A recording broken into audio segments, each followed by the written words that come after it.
Hello and welcome back to the You Show. It's the show where you show things. I am Kelvin Lays McMurray, and I am joined again today by Ronnie Neeley. Hello, Ronnie. Welcome back. Hello. Glad to be here. Could I just say real quick? So my friends, they had their baby today. Oh my gosh. My fiance is a nurse, and she picked up a shift to go be their nurse at the hospital. So I'm left alone in the dumps. So I'm very glad to be here in the $1 Million studio, actually having something to do other than be left out babyless, crying all night. That's funny. That is a like most favors for friends are like, here's 10 pounds of diapers, but your fiance is like, I'm going to deliver your child. Like, I'm going to be in there and I'm going to make sure you get a good room and I'm going to bring you donuts after you have the baby. We're going to get the best hand sanitizer. It's going to be perfect. Oh, that's funny. Well, congratulations to your friend, and that's awesome of your fiance. So, Ronnie, yeah, welcome back. It's good to have you back. Today we are going to talk about Animal Collective's Merriweather Post Pavilion.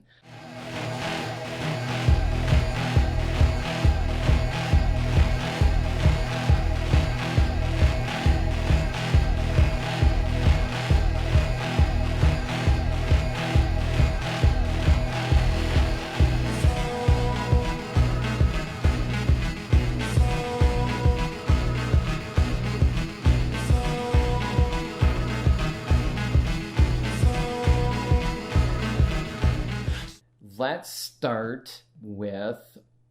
start with first, before all of this, what was your knowledge base, your understanding, your awareness, whatever, I don't know what the word is that I'm looking for. What was like your knowledge of Animal Collective before listening or starting this whole podcast? So for years, probably about 10 years now, I've really loved the song My Girls. And I think I tried to listen to the full album once years ago, and I'm like, I'll just stick with My Girls. And within the past year, my buddy Colby, who I mentioned in the last episode, he likes Animal Collective, or at least their earlier stuff. I know that much. He said you should check out Strawberry Jam, I think it's called, their album before this album, before Merriweather Post Pavilion. So I think I listened through that, but it didn't catch my ear a whole lot. I thought it was good. It just wasn't my thing. So yeah, like this is, I've always loved My Girls. Like I said, I know about the band. I know most of the guys in the band have their own lucrative careers in music. Yeah. But I had not, I could not tell you any other song off this album until you suggested it. Okay, well, let's get into it. So then, so finally now you're like cracking down. It's like, all right, I got to do this for the show. What did you think of Animal Collective's Whoa, not so fast, mister. Can I ask you what, like, your history with the album is? Okay. Like, why did you pick this album? And I really appreciate that you picked this album, because I picked kind of a weird pop album, and then you did the same thing as well. You didn't go with like an acoustic album or something. You picked like an interesting electronic pop album. So why did you pick this album? Well, one thing I want to talk about is pop music and what that means. We'll get into that later. Because pop music has a weird definition. But anyway, I took a Logic class in college. So I went to film school, as I told you, but then I went back to school for graphic design. I did that in Madison, Wisconsin. And Gotcha. I took a Logic class. I just needed a credit. And I got this teacher, I can't remember his name. He was from Baltimore. He had this huge East Coast accent. He had this like crazy curly hair. He looked like Dr. Strangelove. He looked exactly like him. And he was nuts. And I loved him. And I used to smoke cigarettes, and so did he. And so he and it was like a 4-hour class. So there was always a break in the middle. And he and I, and sometimes some other students, would go outside and smoke cigarettes. And he's a Logic teacher. So then we'd have conversations about music and art and life. And I remember he said something about Animal Collective, and I was like, I'm sorry, who? And he just grabbed my shoulder, and he said something to the effect of like, he's like, I'm weird, you're weird, so we probably like a lot of the same things. I think you should check out Animal Collective. And he actually gave me Strawberry Jam. And Merriweather Post Pavilion had just come out, I believe. God, I'm getting old. But but either way, I checked out Strawberry Jam first, and yeah, I fell in love with that album. And then this album, it's weird. I don't know if it, I think Strawberry Jam is my favorite album, but I picked this album because I think, in my opinion, out of everything that they've done, it's kind of the most approachable. I think a lot of people that are fans of Animal Collective and even like other reviewers would kind of say the same thing. The good news with Animal Collective is that if you make it like 2 minutes in and you're having like murderous thoughts and seeing red, the good news is you can just stop because like you know it's not for you. And I understand it. One thing I said when we were not recording was that I've met more people that don't like this band than do.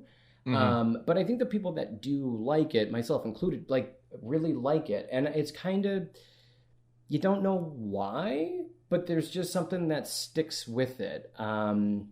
This is definitely music. I said this in a different episode. This is definitely like headphone music. Like this is music that if you play out loud at your office, people are going to yell at you. Yeah, for sure. So if you want to listen to Animal Collective at work, put on your headphones. Trust me, your coworkers are not going to think you're cool and interesting for playing this album. But I think it is really interesting. And I think that there's some things in this that are pretty unique and pretty different that stand out and kind of hold the test of time, because this album is getting, you know, in terms of music, it's getting up there in years, and you know how fast music changes in that. It's not old per se, but I think you know what I mean. And yeah. I think it holds up. So I love it. I love this album. It has a lot of sentimental value for me. I can remember a good friend of mine had to move back to New York, and he and I both found out that we loved the song Brothers Sport.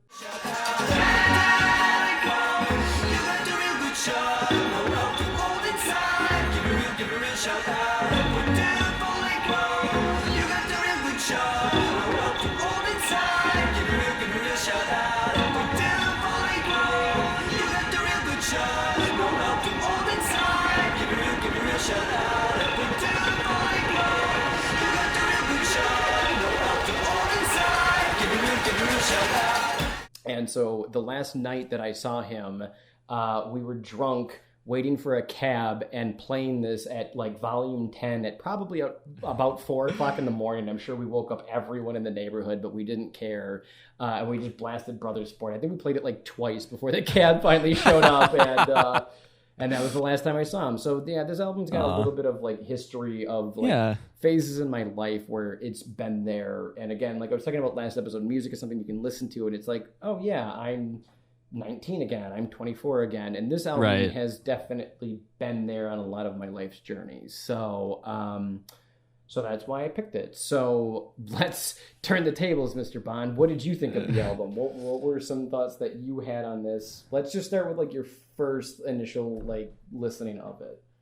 My first impression was it was kind of what I expected it to be. Like, because again, like I said, I tried to listen to them before, and while I never once thought like, oh, these guys suck or this is bad. I'm just like, oh, it's not for me. It's not really like, I don't know. Yeah, just the first time I wasn't super into it. Now that's just the first time because my opinions on that have changed. But yeah, first time through, probably similar to you listening to Jordan the Comeback. I'm just like, oh, it's just some guys whimsically yelling. Like, okay. I'm glad to hear that you liked it because I think it's good. I think it's an album that it's like the one thing that I like about this album specifically and like the band as well is that like defining them is a little bit tricky. Oh yeah, you know what I mean. Like I mean, like the first label that they generally get is kind of like like psychedelic rock. Yeah. And I understand that, and it's funny because like a lot of people have like stated that a lot of their influence comes from the Beach Boys. Yeah. But, like, I don't know enough about the Beach Boys to, like, specifically say, yeah, I can understand that. I don't know anything about that band, to be 100% honest, but a lot of people have said that. But it does feel like it's kind of similar to, like, the Prefab Sprout, Jordan and the Comeback was, like, it's kind of, you get a lot out of this. You're not going to hear the same instruments at the beginning of the album that you do at the end of the album. Right. You're going to get a lot of different sounds along the way, and as I mentioned before, like interpretation and re-listening to something and picking something up every time you listen to it is fascinating to me. And this album definitely falls in line with that. I think like right away, you'll kind of understand the album, like again, within like the first few minutes. The first song is called In the Flowers. And it starts out with this just really weird, like I always kind of picture it like a warming up of like an alien space machine. It's like, because like it's just like feelings. That's another thing I like about Animal Collective is I wish I had like a machine, like a fork that I could put in your head and like see what you're seeing as you listen to this, because I guarantee you would see different things than I see, you know, in my mind's eye listening to this as well.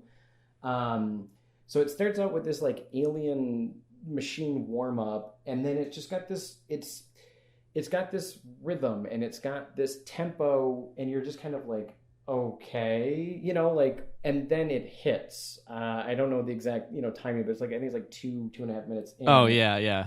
With this explosion. And I think right there, it's like, if it captured you, then they've got you. They did it. And if it doesn't capture you, then yeah, it's just not for you, and I can respect that. This music is not for everybody. Oh, of course not. Yeah.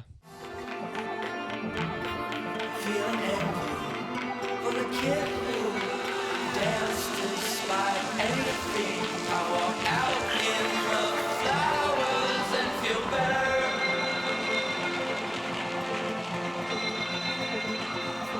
If I could just leave my body for the night.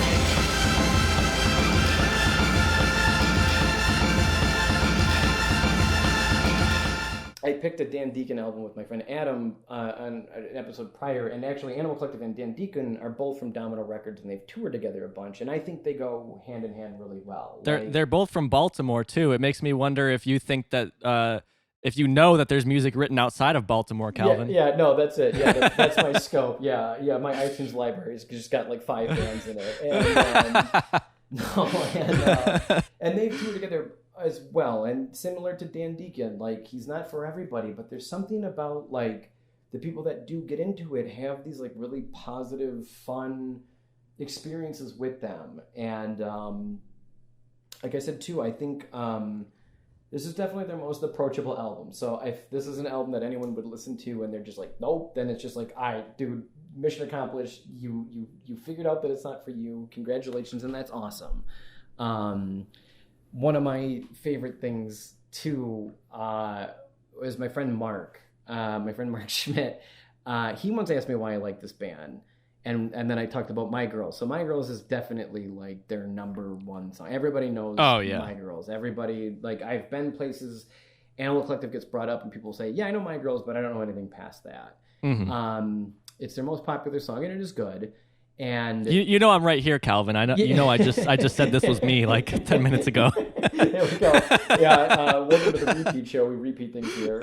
And but the thing, like, so the thing that I love now, I have like 1 year of piano lessons under my belt. That's my music history. Okay, so bear with me a little bit. But the song starts with just this like diddly diddly diddly diddly, and you will hear that through the entire song.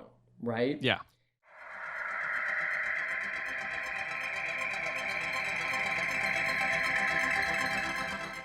And then they add something, like, I don't know, 30 seconds in, diddly diddly ba-dun dun, you know, diddly diddly ba-dun dun, and then you hear that for pretty much the remainder of the song. And then a little bit after that, you hear something new.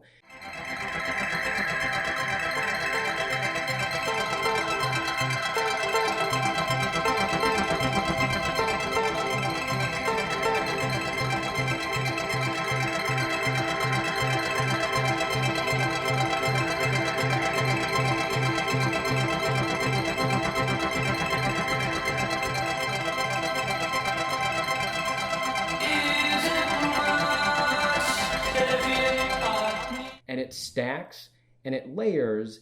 And what I think they're doing, like I do, like, you know, like I work with like video editing and animation, so like I deal with layers, and so like they're stacking like how I picture it in my mind is like they're stacking different colors that have really unique patterns on top of it to see what new patterns make out of that. Does that make sense? Oh yeah, absolutely. And that's in general, I hate repetitive music, but some of my favorite songs are repetitive. Like coming from like a musician's perspective, it's very, very difficult to write something super repetitive that isn't fucking annoying. And Animal Collective are like so good at that of making something that it is pretty basic and just kind of builds and builds, but it's so satisfying to listen to. It's satisfying and it works, but it's also then like again, then by like whatever marker, like minute 45 of the song, you've now heard these same sounds over and over again, but when you layer them together, it is a new sound. And that is really hard to do. It's really hard to pull that off because that means they sat there and said, okay, let's play sample A. Okay, we like sample A, but now we're going to add layer 2. Well, layer 2A doesn't work, so let's go to layer 2B. Let's go to layer 2C. And they just sat there until it clicked. Right. And like that's almost like a form of insanity. I know that's how most other music creation is made, but there's something different about this. I guess I don't know exactly like the syncopation then of how it works is what they did to make it work. And I think that's really interesting. It's not just perfecting a series of notes, it's like a series of textures and layers that work together in a harmonious way that makes it interesting as you go on. Right. And like I said too, there's something about this album that like we were talking about in the Prefab Sprout conversation of how, you know, there's this story. My friend Ian Merritt and I talked about, Pedro the Lion, and how there's this story in that album as well. And that's not here. What this album is about, I have no idea. I've read the lyrics. I know the lyrics. What it's about. See, I have an idea. Okay, what is it about? So I'm not sure. I know the guys in the band, but I don't know who's who. I don't know who writes what. But I know that one of the guys had recently kind of become a father. And I've noticed the theme of like being a father and being a parent throughout the lyrics. And I really like that because I'm not a father yet, but I really appreciated that different perspective to the music. Because again, on the surface, you don't have to know what My Girls is about, but when you know it, he's literally just saying like, I just want a house for my wife and my daughter. That's all I want. Yeah. The girls of my life. Yes. And the one theme that I've always kind of gotten out of this album is like, for me, it's about people. Okay, so I guess let me rewind. Let me take 2 steps back. So the name of the album is Merriweather Post Pavilion. And I know I'm not super familiar with the actual theater, right? But it is named after an outdoor music pavilion. I guess it's like considered one of the best outdoor pavilions in the world. I think it was like rated second best or something like that at one point. Yeah, so it's got this history. I'm not a musician and I've never been there, so I don't know its history. I think that you and I should start a band and then name our album after the first best outdoor place. Just to beat them, just to spite them. Hashtag great idea. But with that being like outside, and because that's what a pavilion is when you go to music. It's about being outside, which means it has to be like nice sunny weather, because if it's raining or snowing, you're not going to do it. And it's about like being outside and being together. And that's what I think this album is about as a theme, not about like a core idea or a story. It's about being playful. It's about going outside and rolling in the grass and getting your knees dirty and not worrying about it. There's even a song called Summertime Clothes, and it's about, you know, like the lyrics imply the heat that is outside, and that maybe it's actually cooler outside than it is in your own, you know, oven of a house. And going outside and running around. And there's like a lot of sounds, like a lot of people have described this album as like wet, like a lot of it you kind of feel like submerged in water. They actually have an EP that correlates with this. It's called Fall Be Kind. And I have the vinyl record of it, and the artwork inside of it is a photograph taken from the bottom of a lake looking up. So you see like all this like seaweed and these lily pads. And so again, it's like about being in a lake in the summertime. You can see the sunlight through the top of this lake. You know what I mean? Yeah. So to me, that's what the album is about. And again, not in terms of a story, but like, what are, I have memories of being a kid outside lighting off fireworks and burning my thumb. And I kind of think about that when I listen to this album. I don't know if you got anything like that, if there was any kind of like connections or visuals that struck with for you. sure. So I have to say this is the first album to ever make me feel nostalgic without ever having heard it before. So by that I mean, so where were you in 2009? Like, what was going on in your life when this album came out? 2009. Actually, 2009 was a pretty important year. That's where I met a really good friend of mine who actually did the music for the show. His name was Ben. But anyway, so I would have been in Madison, Wisconsin, and I would have been in school for graphic design at that point. Gotcha. Side question: did you go to U of M?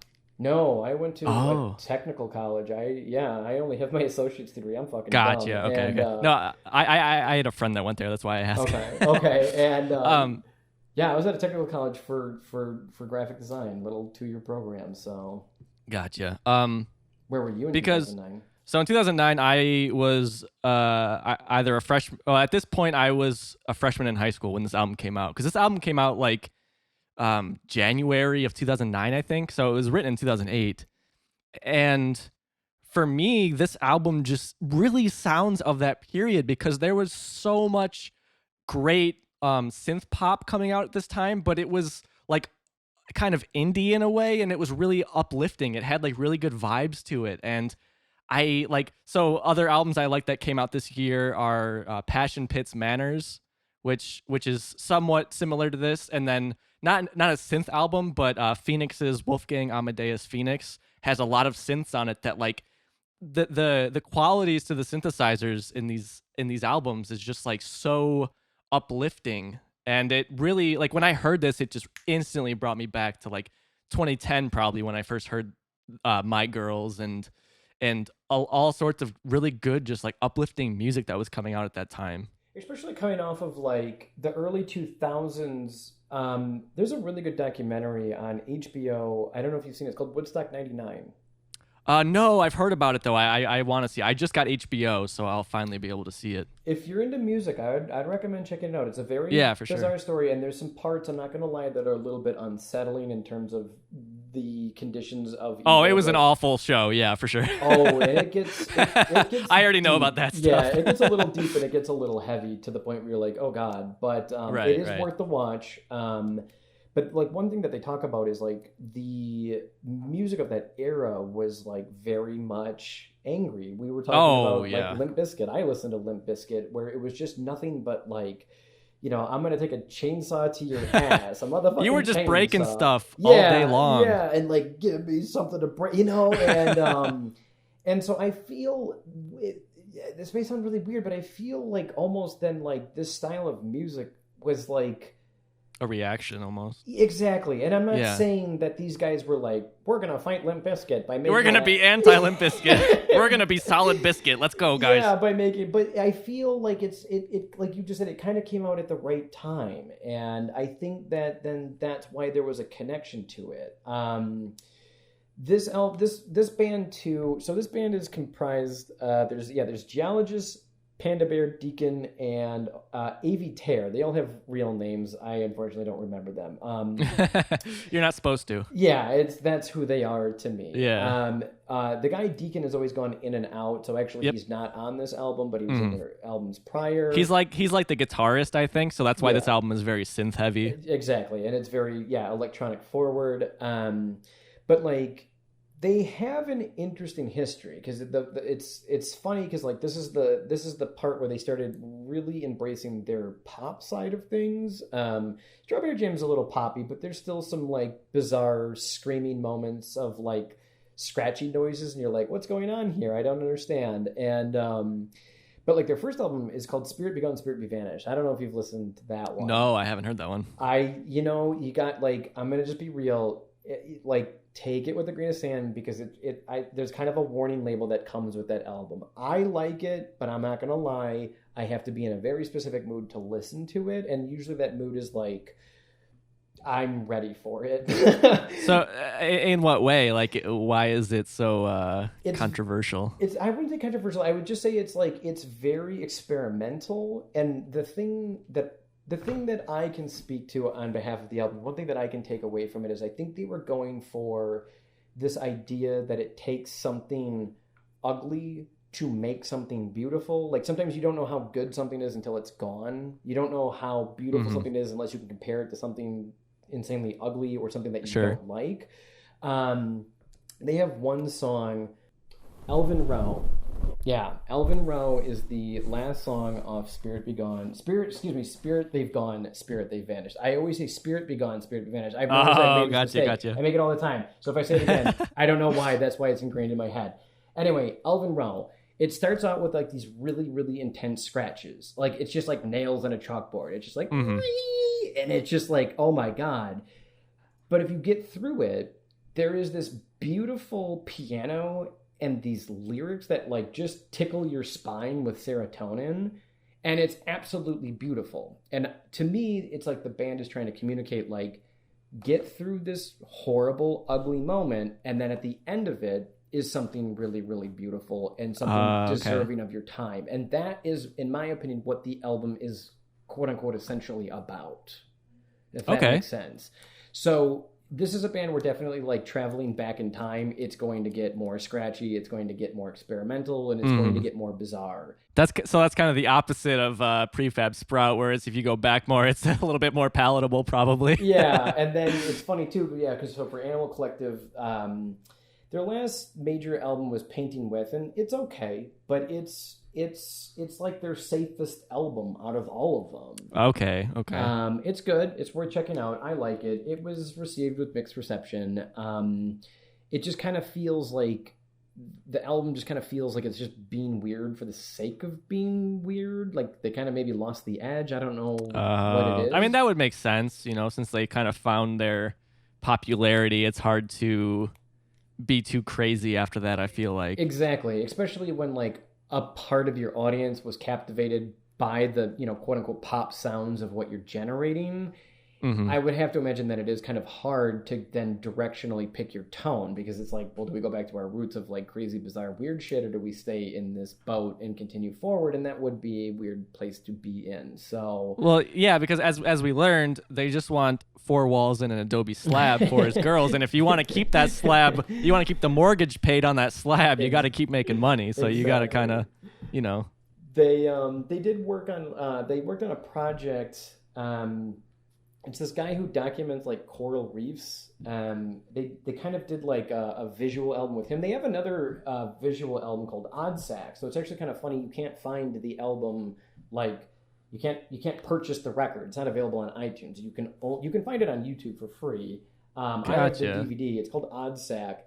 And it's worth the watch. It was an album that they made in tandem with a video creator, and they made both the music and the video together. Oh, that's awesome. It's pretty cool.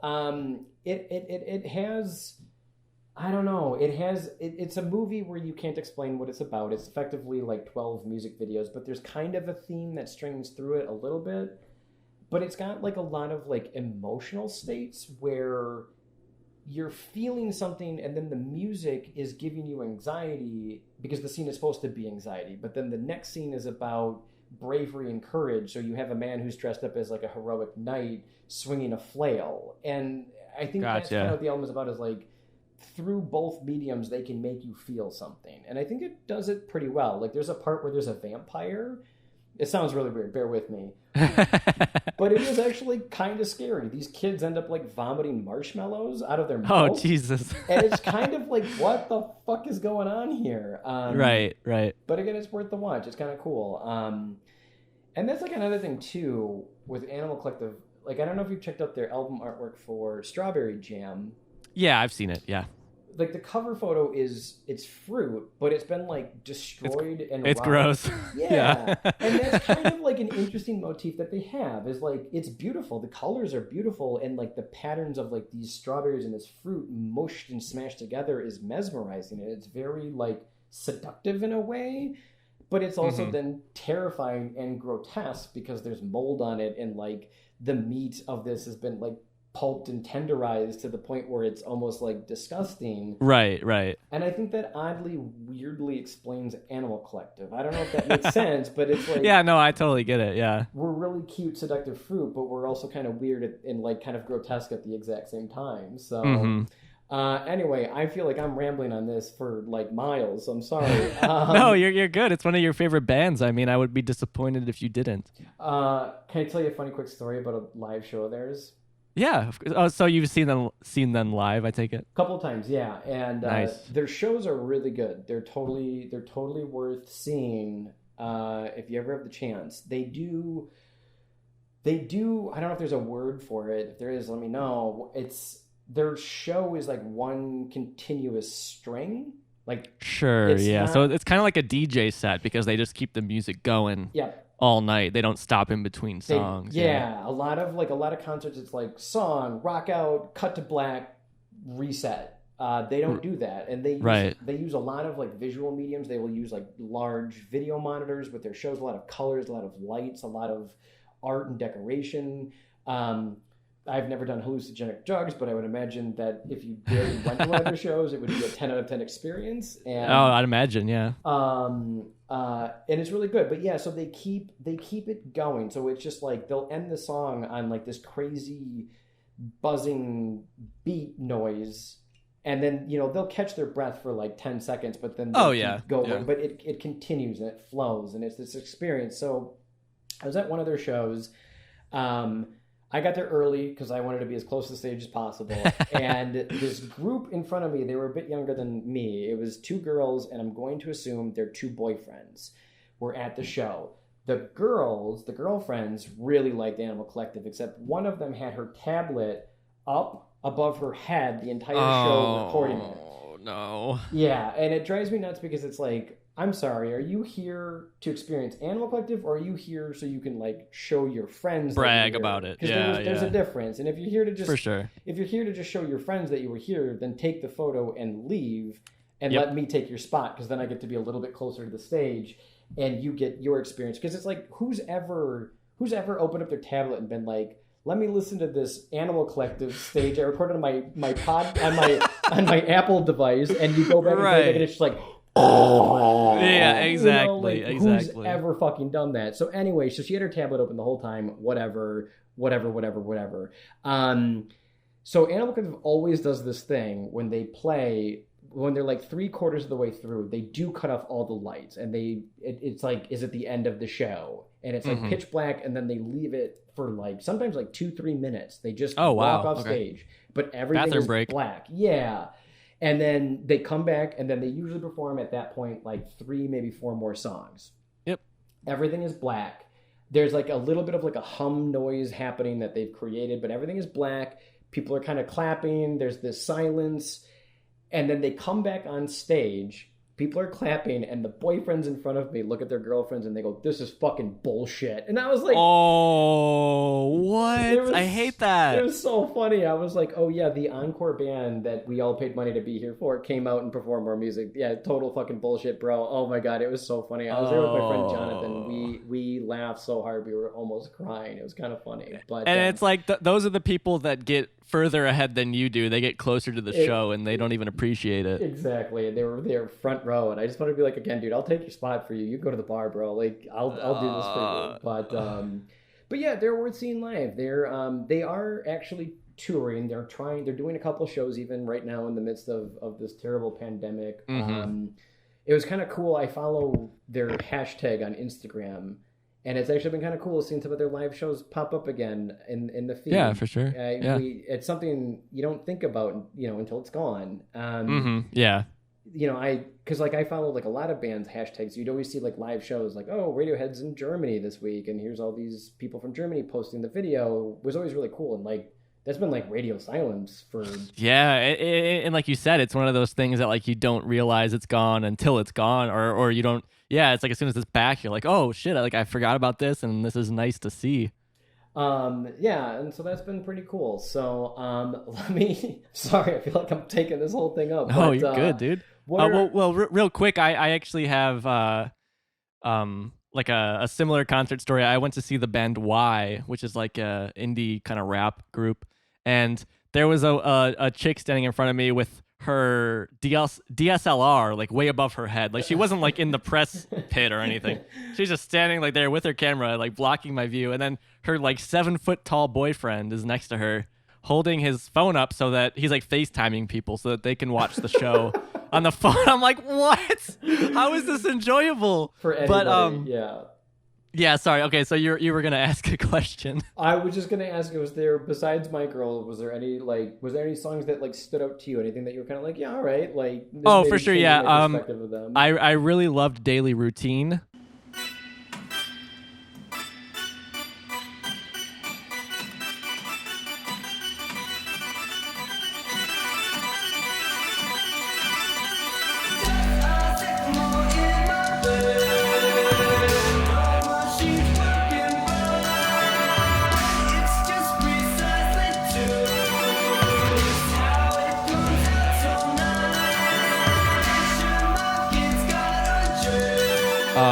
That's a song kind of in two parts. The first half of it is like a good kind of like synth poppy, like indie kind of thing, and then the second half is like almost ambient because the singer is just repeating the same lines for like over half the song, and the music gets real slow, and it's just like in these almost waves of like whooshing, like boom, it'll hit the chord, let it play out, and he sings over it, then it kind of gets quiet again, and it goes on for a long time. I really like that, and I'm shocked to see on Spotify that's one of the lesser played songs on the album, but it was easily I remember just being blown away the first time when that song came on, because up until then it was like what I expected from Animal Collective, which isn't a slight. I mean, they're a very unique band. You could show me any Animal Collective song. If I've never heard it in my life, I can say that's Animal Collective, no doubt, because they have a very distinct like way that they write, way that they sing.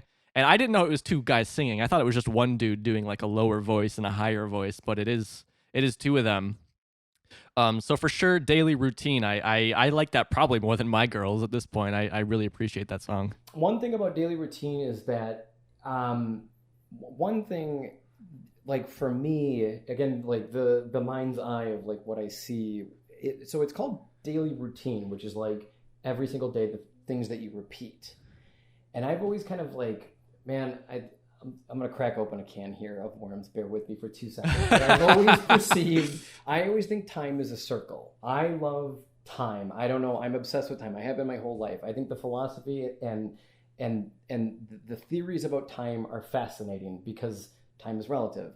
And so the phrase time is a circle has been said a lot, and I kind of believe it. And this song has this like bing, bing, and then it goes and it sounds like it's like spinning around a circle. Like I think of what the fuck are those things with the horses that go up and down? They spin around in a circle. Fuck, carousel. Carousel. Yeah. When I listen to this song, I picture a carousel because it kind of sounds like circus music a little bit.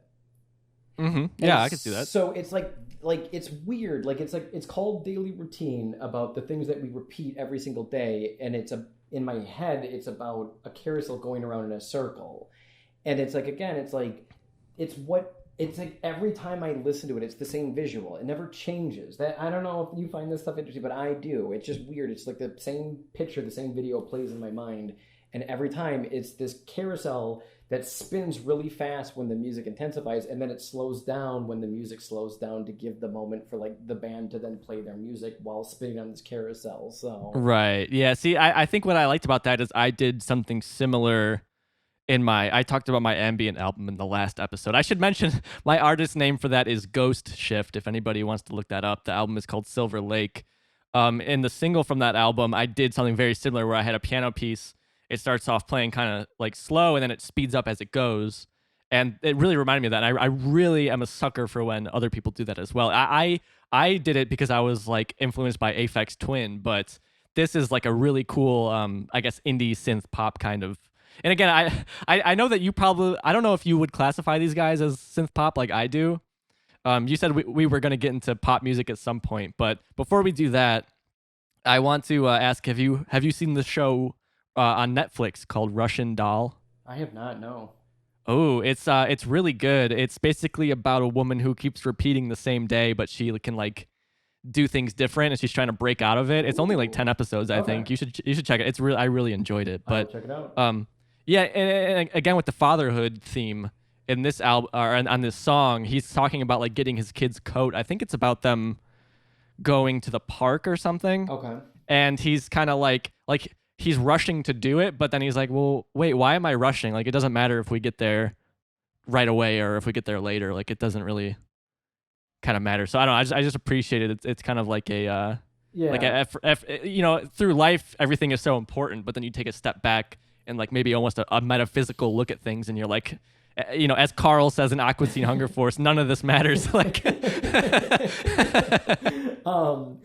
and well, it's interesting then too, because like you just said too, it's like then even like the song, it speeds up and slows down. And I think that's then, yeah, looking at it that way is interesting because it's like, yeah, slow down. Like, I get what you're saying is what I'm trying to say. I can picture it where it's like, even the process of getting to the park is still the story with your children. You know what I mean? right. Like, Yeah. There's the great movie Vacation where Chevy Chase realizes that actually getting to the destination is sometimes a little bit more funny and enjoyable than the actual destination itself. And Yeah, exactly. Yeah. And yeah, that's interesting. I guess I would have said I don't think I would have ever taken it that way. And that's the problem with Animal Collective is that, like I said, I bet more people that don't like it. So see, I don't get to have these conversations. I don't get to talk about it. Exactly. I'm like, what's the video in your brain as you listen to this? And they're like, oh no, dude, I hate this. And The video never starts in my brain. Yeah. I just turn that TV off and walk away. Yeah, the video in my brain is like, yeah, just me walking away from this as fast as humanly possible. So, yeah, if you haven't checked out this album, I do recommend it. I think that again, I think it is worth a listen. And if you really aren't into it, I can completely appreciate that. But I think it would be worth like just pick it up on Spotify someday and just play it when you're doing something fun, playing a video game. You could listen to Merriweather Post Pavilion while playing Grand Theft Auto 5 and just killing people. Oh yeah, you could totally do it. It kind of fit. I do have to say, you kind of sold the album short in that you didn't even you mentioned the Strawberry Jam artwork, but you didn't mention the artwork for this album, which I think is probably some of my favorite artwork. If anybody hasn't seen it, it's like almost an optical illusion kind of thing. If you stare at it, it like moves. It's hard to describe, but like even if you don't give a shit about any of this music, at least check out the artwork and just stare at it for a while and watch it jiggle around. Yeah, and their visual artwork that they've created, it's a gentleman named Danny Perez who's done a lot of their artwork, including their video work. Yeah, he's very interesting. He has a very unique aesthetic, and yeah, this album, it uses like the purples and the greens of contrast with then these like cat eye shapes that have black and white on it. So it's a constant contrast of colors and patterns, because then the background has this like marble texturing to it where everything else is this like solid vector artwork. So yeah, you can stare at this poster and it moves. And yeah, this band is no stranger. I don't consider this band a drug band. They're not, like the Beatles and the Doors had like hints to Mary Jane and Getting on the Yellow Hand, whatever, and that's fine. No. And they've never done that. There's Right. one Panda Bear song. It's an entire song dedicated to marijuana, and it's like, marijuana gets me through the day, marijuana makes me happy, and it's one song, and that's Panda Bear's solo album. So like, I've never considered them a drug band, but like I said, honestly, I think if you make this kind of music and then you make the songs about drugs, to me that's just like a novelty act, and I just lose interest. Yeah, it's make it interesting for the people that like aren't doing it as well. Because like I said, I've never done hallucinogenic drugs in my day, but I would imagine that if I did, and yeah, I checked out this artwork, it's gonna be pretty fucking cool. And it's I would have to say it's probably designed with that in mind. Drugs and music have gone hand in hand throughout history. Yeah, for sure. So for that, I do respect it, but I don't think they're like a drug band. No, because I mean, I wasn't under the influence while listening to this album multiple times, and I ended up liking it, so it's not a requirement or anything. No, it's the same people that are like, dude, you gotta watch Fear and Loathing in Las Vegas. Fucked up. It's like, no, you don't. Trust me, it's a great film. You can watch it. You can watch that stone sober. It's a great film. But Right. But yeah, and so it all works and lends itself together. I feel like in terms of a really good like aesthetic, both visually and audioly, they've done a really good job at like building that. Yeah. Oh, for sure. And they worked really well. Like I said, Painting With got kind of a mixed reception. Like I said, I like it, but it's like out of all their albums, it's their safest. And then after that, they've released a few EPs. They do a lot of solo work too. They do a lot of solo work, yes. And I think they did a Creststone. I'm seeing here. It's like they did a score to a movie. Yep. And that just came out, and it's interesting. I like it. But it's a score, you know. It's not going to be the same as an album. Yeah, and but the solo work is worth checking out. Aviator and Panda Bear, in my opinion, have done the best in terms of their solo work. Deacon made a solo album, and honestly, I haven't even listened to it, and I don't think Geologist has done any of his own solo work. I could be very wrong about that, so I apologize if I am. But Panda Bear is, out of all of them, is my favorite, and his solo albums are really, really good and worth checking out. Yeah, he's the one I hear about the most for his solo work. Yeah, and he's like he was featured on oh my god, who are the French electronic music artists? They wear the helmets. Daft Punk. Yeah, he was on one of their last albums. Oh, he was. Yeah, he was on. Was it Random Access Memories? I'm not a huge Daft Punk fan. I think that's like their last album. I think in 2013. I think. And I'm pretty certain it's song 10. Yeah, Panda Bear. Yeah, song 12, Doing It Right. I was close. He was on that song. I was 2 away, Ronnie. Damn it! I was this close to perfection. Man, you just lost all cred in the podcast community. Yo, it's fucking gone.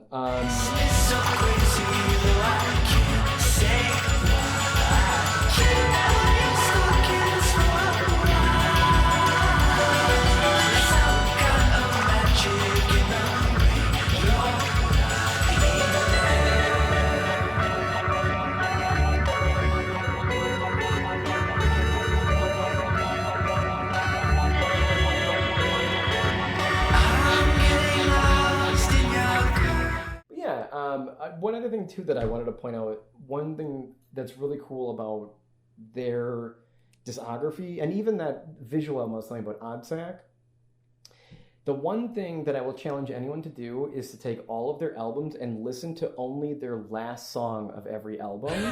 That's cool. Because they're all amazingly epic. And I don't mean epic in the terms of like, dude, that's cool, bro, that was epic. I mean like genuinely epic in terms of creating something that you can hear that will elevate your spirit into something else by the time the song is done. And I can kind of almost guarantee that.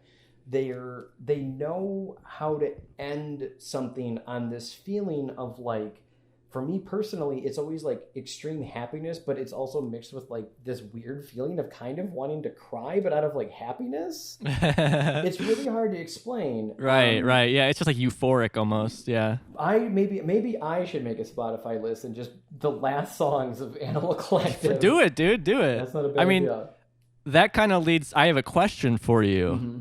I saw somebody online saying that they should have swapped In the Flowers, the first song, with the last song, Brother Sport. What do you think about that? No, because like In the Flowers has that, like, again, that really slow opening to the explosion. And then Brother Sport, their last song, that's my favorite song of theirs, period. It has this like extreme repetition at the end, but then when it clicks out and it goes away, you're left with something. So no, I don't think I can agree with that comment. Sorry.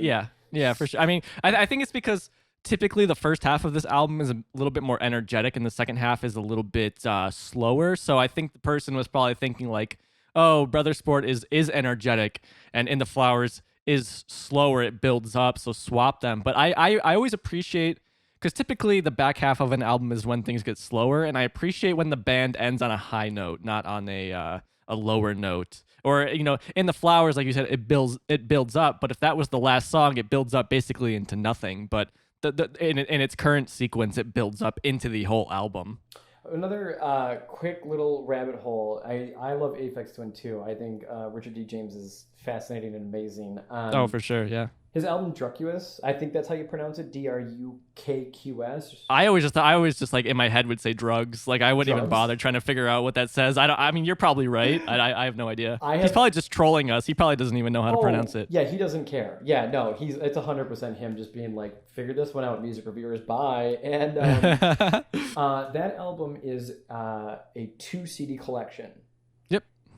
If you're ever bored sometime, play both the CDs, like put it into like a music editor that you have. Oh, what the fuck? Play both of them at the exact same time because that's actually how it was designed to be No listened. way. I did not know that. I'm dead serious. I'm 1,000,000% serious. It's totally worth the experience and it's worth your time to seek this out and track it down and do it. But anyway, I digress. Well, let's talk about pop music. Yeah. Because that term is used a lot with Animal Collective because they quote unquote went into pop. They started out hyper experimental with a very niche crowd of people that really, really, really liked that and dug it. And I think still a lot of people kind of like flowed into their later stuff as well. But as we kind of mentioned, Merriweather Post Pavilion is like the album that really, where they kind of figured that out. Like, we can make music a little bit more approachable. Obviously, they'll build their fan base. I don't think that was the intent, but it's the result. And it opened up the doors to a lot more new listeners, for sure, via this album. Mm-hmm. And I always think it's kind of funny, the discussion of, like, pop music, because we say that term a lot. And like the term popular is to encapsulate the idea of like making a product that will be appreciated by as many viewers as possible, like spreading peanut butter over a piece of bread. You want to try to cover as much as you can. Right. But what I always find funny and interesting is the conversation of what is pop music, because you can look at pop music in the terms of like a top 10 chart, and Animal Collective is sure as shit never getting on that list. Yeah. And so, like, I guess what I wanted to ask you, because I know you have like a really deep knowledge of music, being involved in it and listening to it and understanding, like, what would your definition of like pop music be then? Sure. So I guess my exposure to this question was, I said in the previous episode, one of my favorite bands is the Radio Department, who are a Swedish, like, shoegazy dream pop band.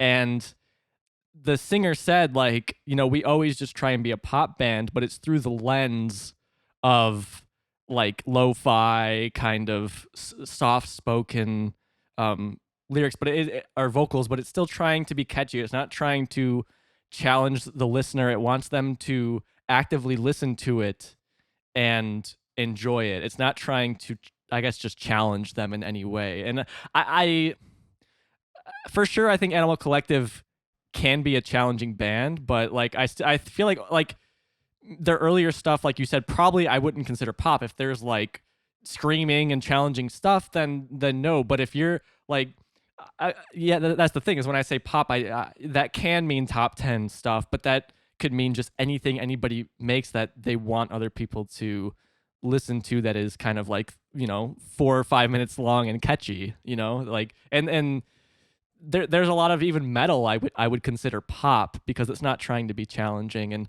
so from my own perspective, most of the music I try and write, I consider pop music, because I'm putting some catchy guitar line. I want people to like it. But when I wrote this ambient album, I had to pull myself back, and I had to say, no, like, you can't add drums to this. You can't add a catchy synth line. It has to just be like what it is. And yeah, like for me, like those are the two worlds. It's just kind of pop, I guess, and then ambient, something you listen to in the background that isn't supposed to grab your attention. It's just supposed to influence you, while pop music is supposed to get caught in your head. Like an ambient track isn't really supposed to get caught in your head, I don't think. It's just supposed to be background music. Yeah, it's there when you need it. So right. No, that's cool, and I like that too, because I've had kind of that conversation too, as to like what it means. Because there's some people that it's like, no, pop music is just what's popular. You know, again, those top 10, 50 charts made by MTV or whatever. Sure, yeah. But yeah, no, I've never really particularly agreed with that, and so it's funny because I have described this album as a pop album. And like some people look at me like I'm barbecuing a kitten. They're just like, what? Like, no, really. What the fuck are you saying? Yeah, and it's like, yeah, take the Pepsi challenge and go back to their first album and then listen to this one, and you'll be like, oh yeah, this shit is poppy AF. Yeah, like, exactly. Yeah, so, yeah, it's interesting, and it's I think it's because people at this point, like pop music has become so inundated with people writing music just to sell a million albums. They don't care what the song is about. They don't care about the artistry. They just want to push albums and they want people to consume it no matter what. And that kind of degrades the term a little bit, I think, when trying to describe popular music or music in general. Yeah, and it's like you said too, like, you know, when you create music, you know, you said a couple of people have been like, hey, when are you gonna do more? And it's like, well, I'm not on a record label, so there's no pressure, there's no time limit. Right, if we exactly. Get to it, we get to it. If we don't, we don't. And that is one thing that I have seen bands do, where, you know, they work on an album for 10 years so they can get it signed and released, and then the record label's like, all right, now you've got 3 years to make 3 more albums. Let's go. Come on, another one. And they're like, oh fuck, we didn't think about this. And I mean, that's been like the story of a lot of bands throughout the years. Luckily, that has kind of slowed down a little bit, because I think a lot of people have learned that that's not healthy, but right, nor productive for anybody, including the record labels, because, you know, they got to eat too. But yeah, I love this album, and thank you for checking it out.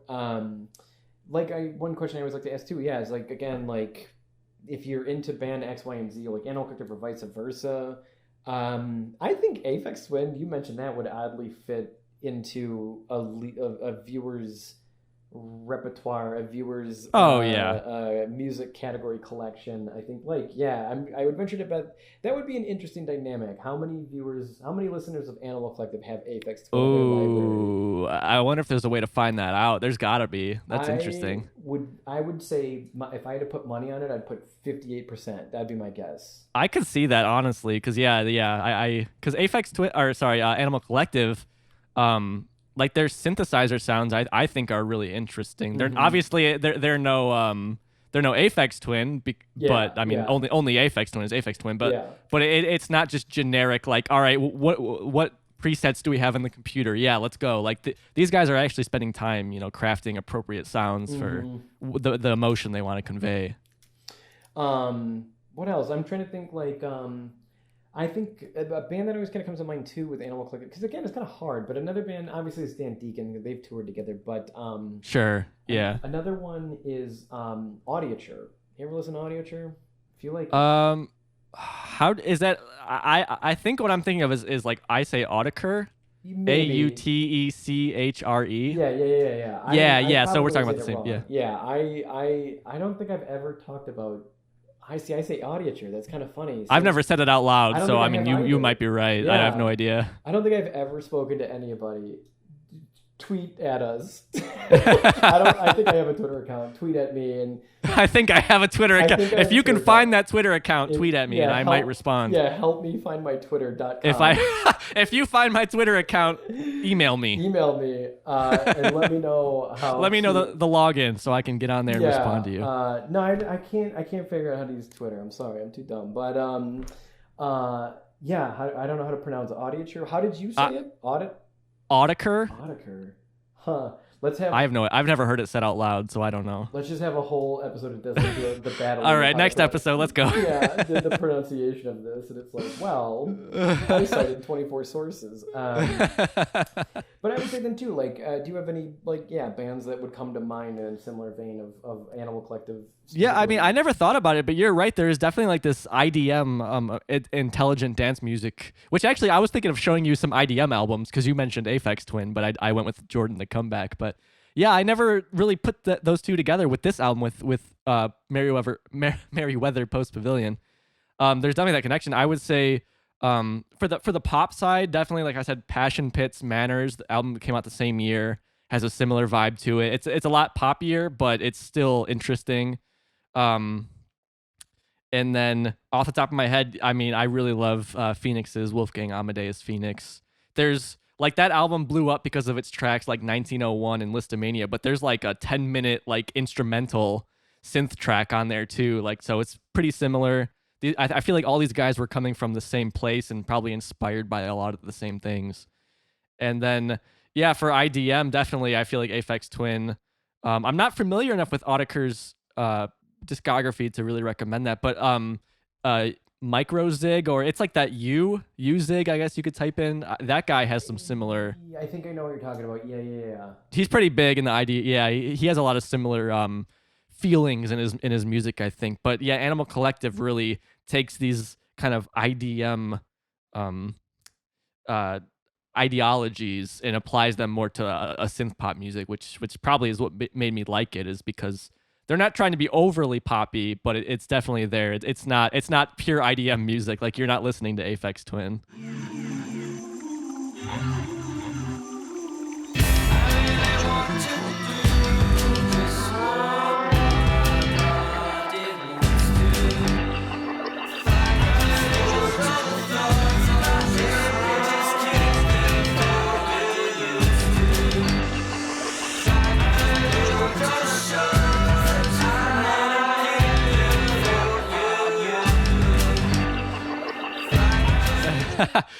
So my favorite lyric from the album that really stuck out to me was the song Guy's Eyes opens with, I really want to do just what my body wants to do, or something like that. I really want to do just what my body wants to do. And that stuck out to me because I work night shift at my job, and I was like, God damn it, man, you're right. Like, I put my fist down. I'm like, I don't want to stay up all night fucking working.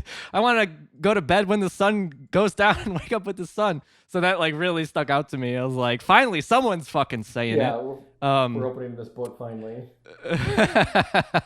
I almost quit my job right then and there. I was like, these guys are onto something. But otherwise, I watched a Letterman performance of them when this album came out.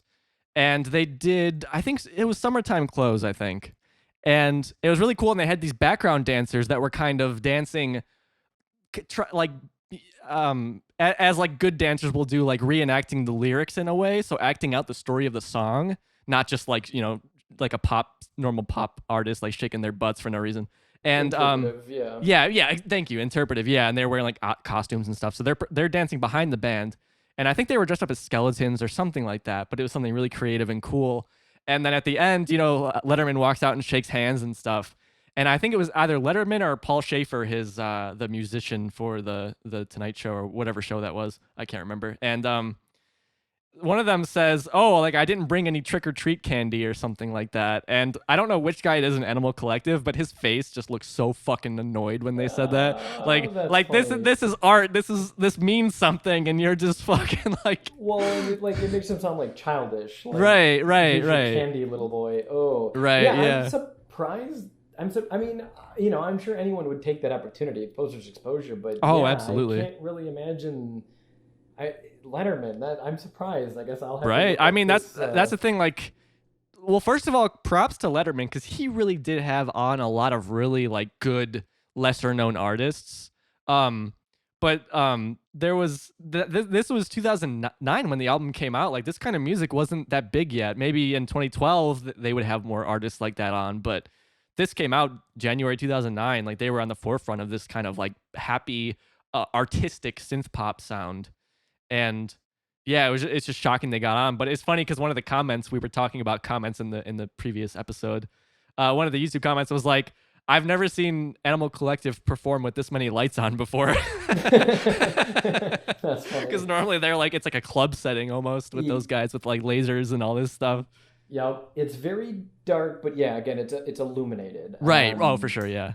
But it's that's funny because it's they like their audio visuals to work in sync. So yeah. Right. Yeah. Again, like you said, it's almost like a DJ show because they keep the music going the whole time. They don't stop it, and it's there's like the theatrics aspect to it. That's really cool. Yeah, and it's like I said too. If their shows are worth checking out. If you have the chance, I'd recommend it. So.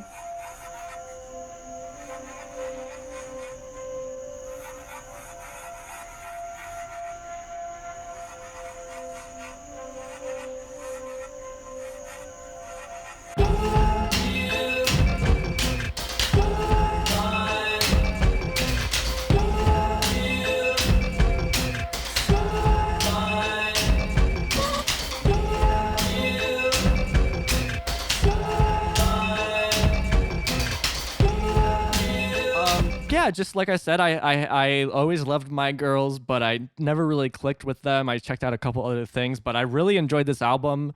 I plan to pick up the vinyl record at some point. They seem to be not expensive, and honestly, dude, I'm shocked that they haven't re-released this thing 10,000 times with like different color vinyl and stuff. All they have is just like 2009 run of black and then like a 2019 run of black, and that's it. I figured they could make easily like $500,000 if they re-released this in like purple or something like that. Different themes. That'd be cool. They did come out, in 2019. Yeah, it was their 10-year anniversary. I think it's called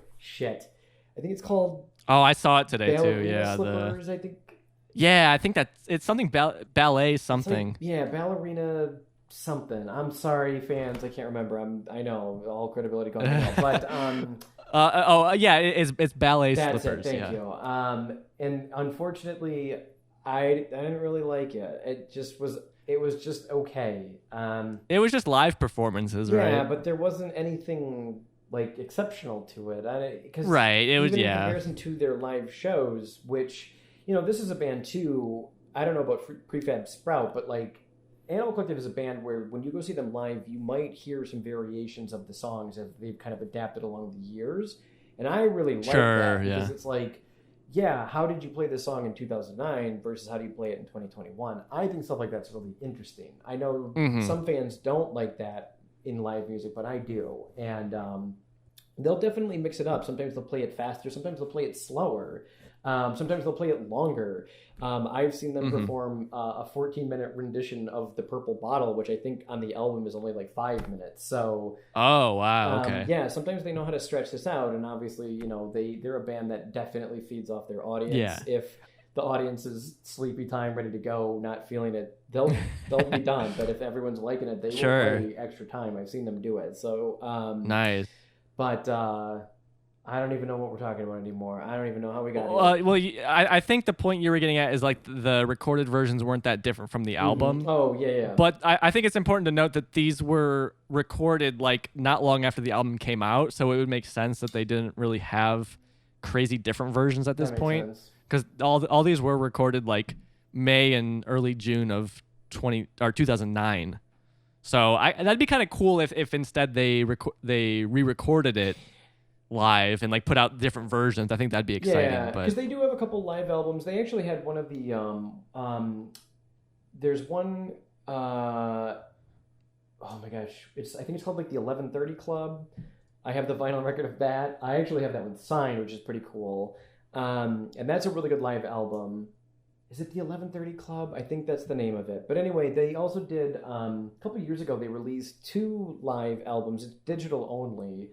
It was a charity website, and it was just a pay whatever you want, and 100% of the proceeds went to a charity, which is pretty cool. Oh, that's nice. And then they've done some like I don't even know the name of it. God damn, maybe I'm not a fan. The album was fake fan. Fake fans here, and there was it was released recently. It was a mostly acoustic album, which is why it didn't stick with me because I'm not really a fan of their acoustic side. I'm more a fan of their electric sides. But they recorded the whole thing in nature. They just went outside and. Ooh, that's cool. Yeah, and that one, it's good. I think I need to go back and give that one a little bit more attention because I listened to it once and I was like, this is an Animal Collective, and I kind of turned it off. So maybe to be fair, I should go back and check it out. Now that I'm thinking about it, I will. So, but yeah, there's shits all over the place. So there's got to be something you'll like. So. I mean, if anything, everyone should check out My Girls. I think that song is like universally kind of loved. It has. Over 4 times as many plays on Spotify as their next most popular song. So, but I guess on my end, I appreciate that you picked this album because it, of course, it was something I already wanted to look into. So as soon as you sent that over to me, I had like a big smile on my face. I'm like, yes, like this is a band I've been wanting to crack. I was kind of hoping you would send something from Radiohead because that's another band that like there's some songs, I don't want to get off too much on Radiohead, but there's some songs by them I love and some albums I like, but like OK Computer, I stand by. I do not like that album at all. Oh, okay. So I was kind of hoping you would pick something by them we could talk about, but maybe some other time. But I was going to say, we can always come back. Trust me. For sure. I would love to do that. Anywhere. But this was definitely one of those albums that I always wanted to get into and I never could. So I'm glad that I felt an obligation to re-listen to it many times so that I could talk about it. And yeah, I ended up loving it. I love Daily Routine, and I like I said, I would like to get it on vinyl sometime soon. It's pretty cheap, surprisingly. I figured it'd be expensive. And like I said, Geologist from Animal Collective played a Prefab Sprout song in one of his DJ sets recently. And then also the album covers are kind of similar. They're both kind of abstract. Jordan the Comeback's cover isn't an optical illusion, but they're both really abstract. And like I said, I picked like this weird pop album, and you picked this weird pop album, but they're weird in different ways. And I felt like these two albums really complement each other, and it was fun to dig into both of them at the same time. Yeah, because it took me a minute to kind of think. Because I remember saying to you, I was like, "Yeah, let me listen to the album and then kind of come back." And it took a little while for you to get back to me. But yeah, no, and it's fun too. Like another comparison is that they're both albums that have multiple people singing at one time. That's another. Oh yeah, true.